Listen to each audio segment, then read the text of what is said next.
দাপুটে মমতার দাপুটে middle order ভেঙে পড়ল কি অভিষেকের উত্থানে তাসের ঘরের মতো ভাঙলো বঙ্গললনার সংসার। মমতার চোখের সামনে হু হু করে উইকেট পড়েছিল। অভিষেকের উত্থানের পর দলে মুকুলের গুরুত্ব কমে গিয়েছিল। মিডিল অর্ডার ভেঙে পড়ায় পুরো ব্যাটিং অর্ডারই রক্তশূন্য হয়ে পড়েছিল। তাই বাঁচানো তাদের সম্ভব হয়নি, বাঁচানো একেবারেই সম্ভব হয়নি। তাই মৃত্যুর কোলে ঢলে পড়েছে। তাসের ঘরের মতো ভাঙল বঙ্গললনার সংসার। কেউ দল ছেড়েছেন, দলের গুরুত্ব হারিয়েছেন, কেউ দাপুটে মমতার দাপুটে মিডিল অর্ডার ভেঙে পড়ল কি অভিষেকের উত্থানে। ট্যাক্সি ইউনিয়ন থেকে উঠে আসা মদন মিত্র থেকে শুরু করে শিক্ষক দুর্নীতিতে ডুবে যাওয়া পার্থ, মমতার চোখের সামনে হু হু করে উইকেট পড়েছে। অভিষেকের নেতৃত্বে সেই শূন্যস্থান পূরণ করতে পারেনি। 2011 সালে 21শে জুলাই 34 বছরের বাম দুর্গ তাসের ঘরের মতো ভেঙে পড়েছে মাস দুয়েক আগেই। পশ্চিমবঙ্গে নতুন সরকার গড়ে ব্রিগেডে শহীদ দিবস পালন করেছিলেন মমতা বন্দ্যোপাধ্যায়। সেই মঞ্চেই তৃণমূলের রাজনীতিতে অভিষেক হয় আরও এক বন্দ্যোপাধ্যায়ের।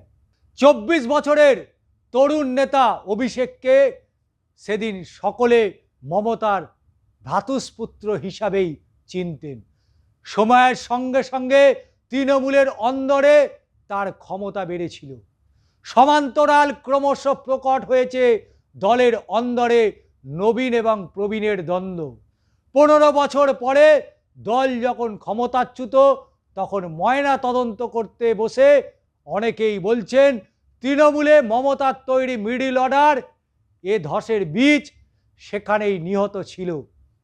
নবীন প্রবীণের মধ্যে ভারসাম্য রক্ষার ব্যর্থতাতেই দুর্গের পতন অনিবার্য হয়ে উঠেছিল। দলের নবীনরা যত মাথা তুলেছে, নতুন সংস্কৃতি দলের সঙ্গে যত সম্পৃক্ত হয়েছে, ততই একে একে গুরুত্ব হারিয়েছে প্রবীণ নেতারা। চিড় ধরেছে সংগঠনে। মিডিল অর্ডার 1998 সালের 1 জানুয়ারি পথ চলা শুরু করেছিল তৃণমূল কংগ্রেস।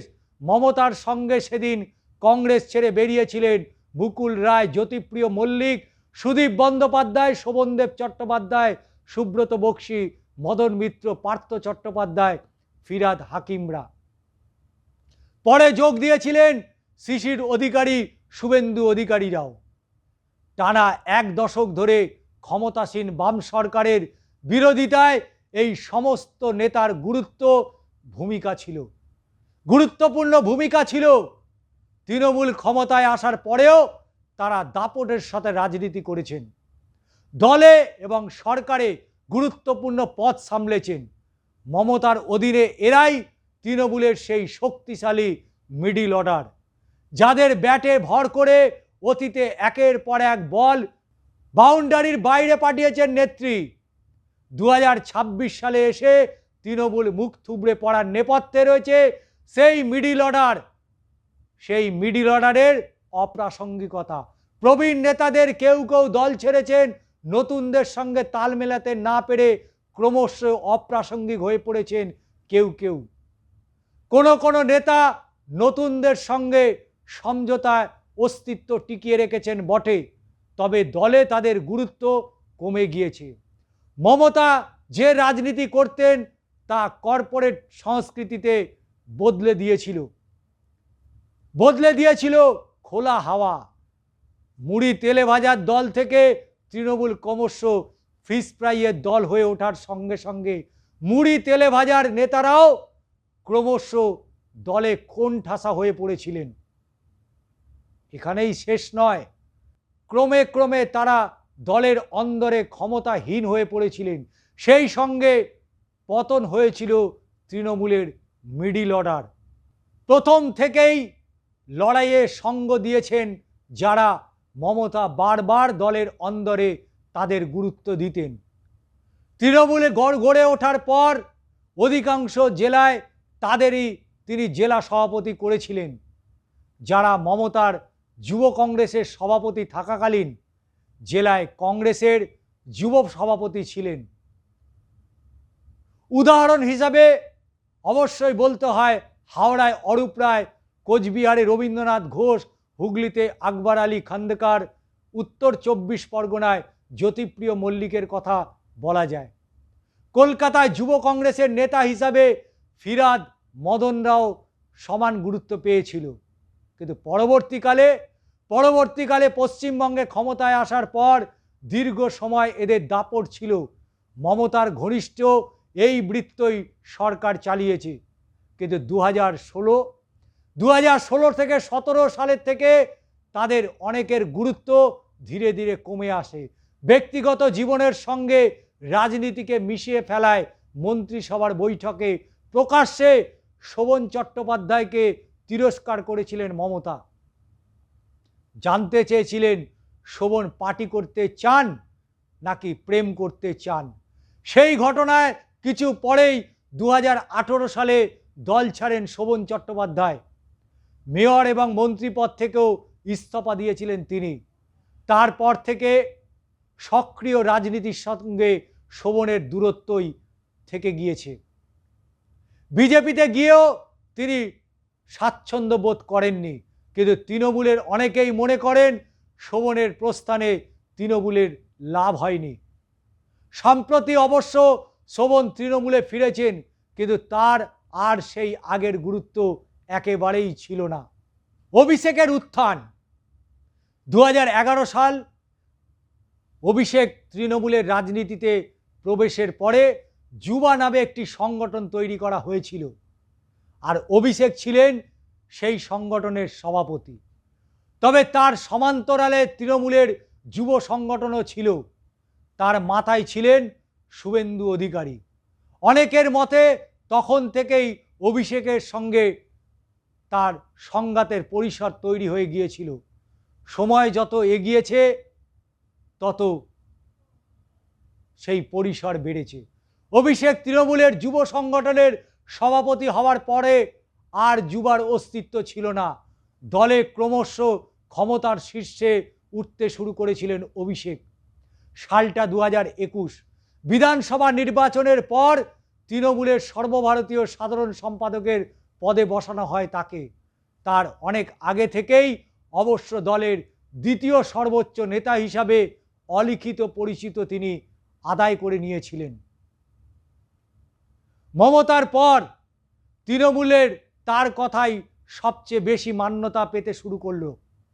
তারপর যত দিন এগিয়েছে দলের অন্দরে অভিষেকের ক্ষমতা ততই বেড়েছে।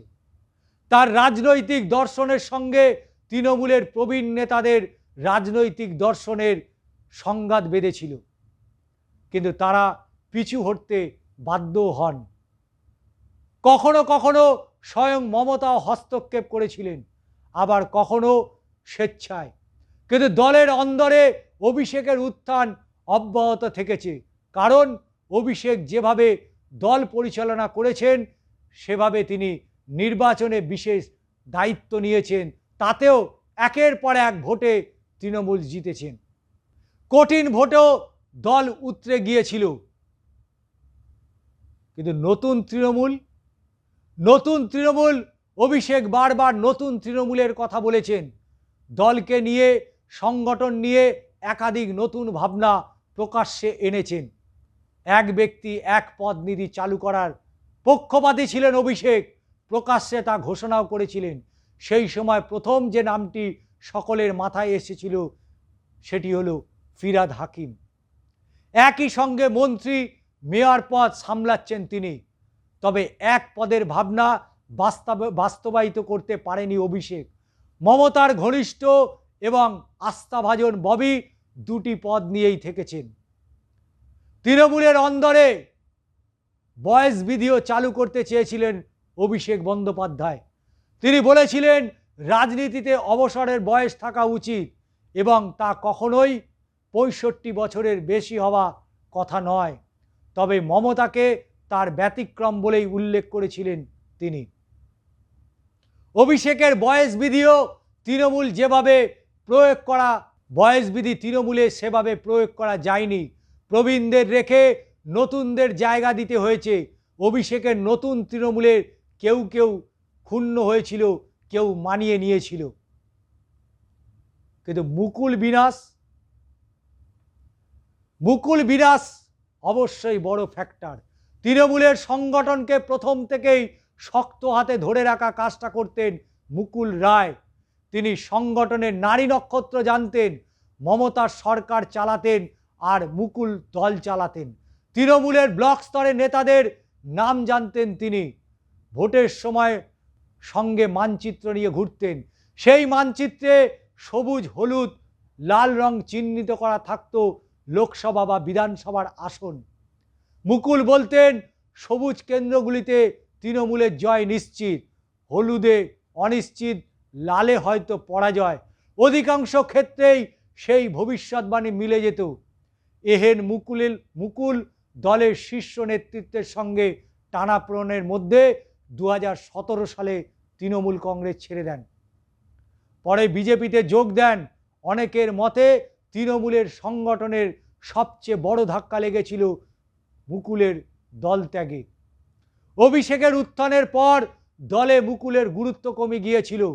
তৃণমূলের একাধিক সূত্রের দাবি 2016 সালে ভোটের আগেই তিনি বিজেপিতে যেতে চেয়েছিলেন, কিন্তু বিজেপির এক শীর্ষ নেতার পরামর্শে দলে থেকে গিয়েছিলেন তিনি।